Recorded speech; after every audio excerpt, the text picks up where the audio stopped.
What do you want to get you to the latest in the push to get everybody vaccinated for COVID-19? A heads up, that Fair Park vaccination site will be closed today and tomorrow. Apparently, they simply ran out of vaccines. Dallas County Judge Clay Jenkins says more than 18,000 people have been vaccinated at that site so far.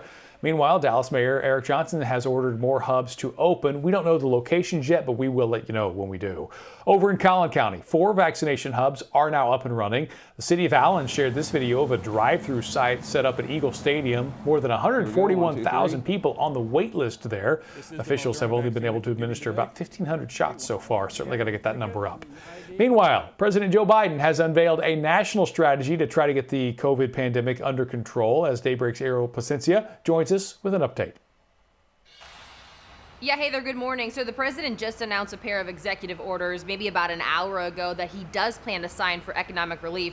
And I want to hit some of the highlights this morning. So he plans to expand food assistance by 15% for children in school who are missing meals due to school closures. He wants to increase emergency SNAP benefits to the lowest income homes in the country.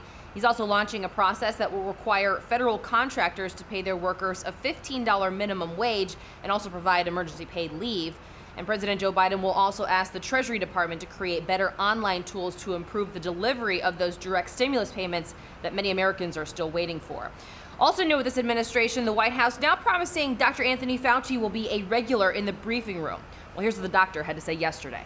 If we get 70 to 85% of the country vaccinated, let's say by the end of the summer, middle of the summer, I believe by the time we get to the fall, we will be approaching a degree of normality. You're saying by the fall, the majority of Americans you think will be vaccinated? No, I didn't say that. I said if we get the majority of Americans, 70 to 85% vaccinated by then, we could have a degree of herd immunity that would get us back to normal.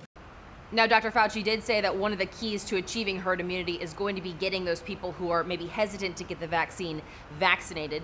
Meanwhile, the CEO of Amazon did write a letter to President Joe Biden offering help in distributing the vaccine and also asking that essential Amazon workers get vaccinated at the earliest appropriate time. In Dallas, I'm Ariel Placencia.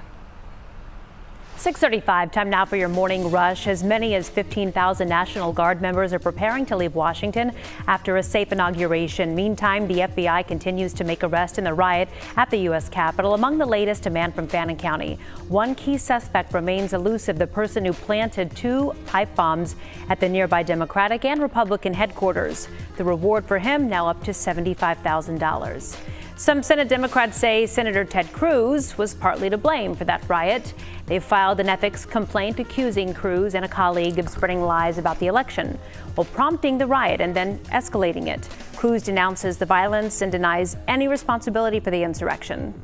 Governor Abbott, during a discussion with law enforcement leaders across the state, his message, fund the police or face consequences. He's pushing a proposal citing that if you do not fully fund the police department in your city, you may lose access to all tax revenue.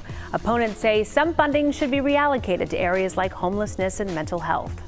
The Tarrant Area Food Bank will host a giveaway today at Herman Clark Stadium in Fort Worth. It's from 10 a.m. until 1 p.m. The Army National Guard will be there to help hand out food. These events will continue at least until the end of the month. And that is your morning rush, Mark.